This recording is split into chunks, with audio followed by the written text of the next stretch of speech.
Hello everyone and welcome to another comic book review. Today I'll be reviewing Jason Aaron's first arc on the Avengers, which is called The First Host, which is of course written by Jason Aaron with art by Ed McGuinness and Paco Medina. The plot of our story begins with the three leaders of the Avengers, Tony Stark, Steve Rogers, and Thor, meeting for a drink to discuss the possibility of reforming the team. Their discussion is interrupted when dead bodies of Celestials begin falling from the sky, and the Avengers' Big Three are forced to work together once again to stop this threat. Meanwhile, the Black Panther and Doctor Strange investigate some sort of disturbance deep beneath the Earth's surface, and discover what appears to be a sea of extraterrestrial insect eggs that begin hatching just as the Celestials begin falling from the sky. I have to say at the outset that I quite enjoyed this book. It reminded me of a big action blockbuster movie. Is it smart or thought-provoking? No. Is it one of the most memorable comic book stories I've ever read? Not really. However, I still found quite a bit to enjoy here. Jason Aaron is one of my favorite writers working in the comic book industry right now, and he has some interesting big concepts to bring to the table here which do expand the lore of the Marvel Universe overall. The major plot revelations in this book are that during the period of Earth's history where it was a volatile and volcanic mess that couldn't support life, a celestial crash-landed on the planet because it was infected with an insect plague called the Horde. For those that don't know, Celestials are ancient godlike cosmic beings in the Marvel Universe. This particular Celestial vomited, cried, and bled all over the Earth's surface before it died of the plague, and the Celestial's bodily fluids created the conditions that the Earth needed to sustain life. Thousands of years pass, and other Celestials eventually visit Earth to investigate their plagued colleague in 1 million BC, where a group of prehistoric Avengers consisting of Agamotto, the first Sorcerer Supreme, the first Black Panther, a Ghost Rider that rides a woolly mammoth, an ancient Iron Fist, the Phoenix, an ancient Neanderthal Hulk named Starbrand, and Odin attempt to repel what they believe is an invading army. These Avengers try in vain to fight the Celestials before the cosmic beings realize that the humans their fallen comrade accidentally created on Earth may be able to serve as a cure for the Horde disease. The Celestials feared that this insect plague could eventually wipe them all out, and left the Earth undisturbed so that one day they could return and use humanity to cure them of this disease. Flash forward to the present day, where Loki masterminds a plan to bring the Celestials back and pit the Avengers against them, so that the Celestials believe their experiment has failed and destroy the Earth to eliminate the Horde. I actually quite liked many of the plot revelations in this story. The idea of a team of prehistoric Avengers led by Odin is such a cool idea to me. I would read an entire series just about them. I feel like this is an idea ripe for exploration, especially with Odin having a romantic relationship with the Phoenix and the first Sorcerer Supreme, who the Eye of Agamotto is named after. I hope that Aaron does more with this concept in the future because I think it's a really interesting idea, and the flashback scenes with the prehistoric Avengers are mainly used as a framing device for the plot of the modern-day story here. I think he also gives an interesting explanation as to why so many of the Marvel Universe's events center around Earth, when the universe is of course so vast and expansive. I like the idea that the Celestial dying on Earth is what gave rise to all life on Earth and all of the superhumans who live on the planet. The general tone of this one is light and wisecracky, but it never devolves into something of a farce, which I really appreciated. The stakes remain high throughout the story. The action feels like it's on a large, universe-wide scale, and I also really like Jason Aaron's voice for all these characters. He's obviously going for something akin to a Marvel Cinematic Universe flavor, in that this story is high-stakes, bombastic action, with characters offering witty banter as they throw their punches.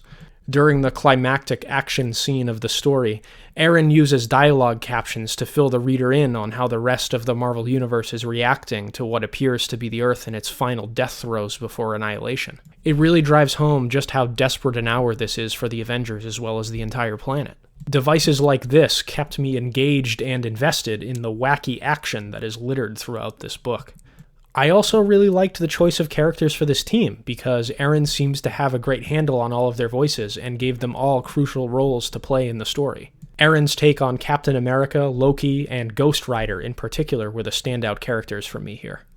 Captain America has a few scenes where his optimism and indomitable will really shine. In particular, there's a point in the story where Captain America is captured by Loki, and Loki says that the Avengers' plight is hopeless, and asks Cap if he believes a fly can fight against a thunderstorm. Cap looks at Loki and says, "Depends on the fly," and demands Loki's surrender. Loki is one of my favorite Marvel villains of all time, as I'm a big Thor fan. In this book, Loki seems to have a grand master plan in play based on the end of this story, which is super cool moving forward. And he brings up some good points here, like asking the question, what exactly are the Avengers avenging? Why do they call themselves that? He also has some great one-liners, like when Loki responds to one of Captain America's bits of dialogue with, "Spoken like a true human greeting card." I had never read any stories featuring the Robbie Reyes version of Ghost Rider before picking this one up, but I think he may have been my favorite character in the entire story, to be honest. He's sort of the audience's eyes-in character, as he's still relatively new to this superhero gig. He's just as amazed by the over-the-top action and high stakes as all of us, and is generally less seasoned than the rest of the big-time heroes in this story.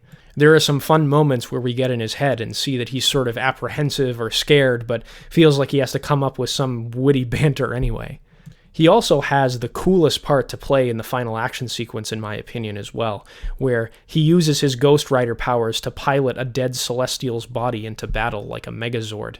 The rest of this Avengers book's cast, which includes Iron Man, Thor, She-Hulk, Black Panther, Doctor Strange, and Captain Marvel, also get great moments to shine. Although I'm not sure why all of a sudden She-Hulk is sort of a monosyllabic giant brute, like the dumber versions of the Banner Hulk now. She-Hulk's a character I actually like quite a lot, and I've never seen her portrayed like this before. Her comedic moments here are fun, but I was a bit disappointed that the She-Hulk I know and love with her sassy personality wasn't on this team. It's probably not Jason Aaron's fault. They mention in passing that something happened to her in a book I didn't read, but I digress. I'd have to say overall, I quite liked Jason Aaron's writing here. It's a pretty solid first arc that delivers on the promise of large-scale action and big stakes that everyone would want from an Avengers comic. I am going to continue reading this series, but I have to say, I do hope down the line that we delve more into the interpersonal dynamics between the characters, maybe slow the pace of the story down a bit before ramping up to something this insanely large again.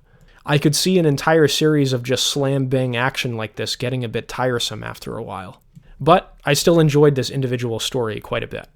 The artwork by Ed McGuinness and Paco Medina is pretty stellar here as well. I've always liked Ed McGuinness's artwork. He has a rather bulky style that I think is very unique, but also cool looking in my opinion. I know some people don't really care for him.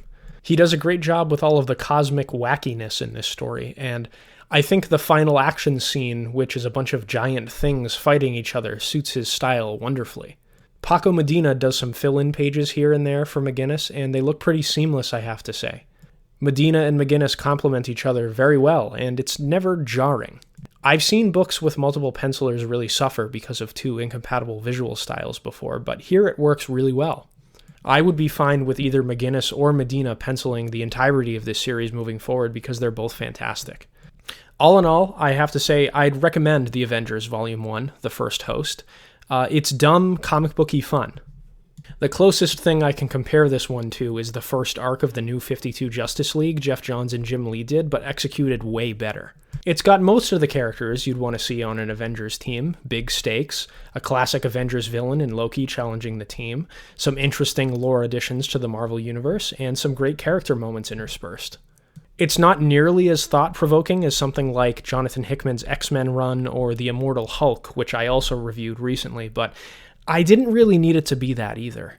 There is room for comics like this, which are a bit on the fluffier side, and I'm glad to have read this because Aaron, McGuinness, and Medina did a bang-up job with it, I have to say.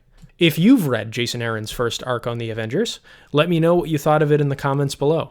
And if you haven't, let me know what you thought of my review. I take everyone's feedback to heart, and it really helps me improve my videos, so let me know what you thought. Alright, thank you for watching everyone, and I'll catch you guys next time. Bye.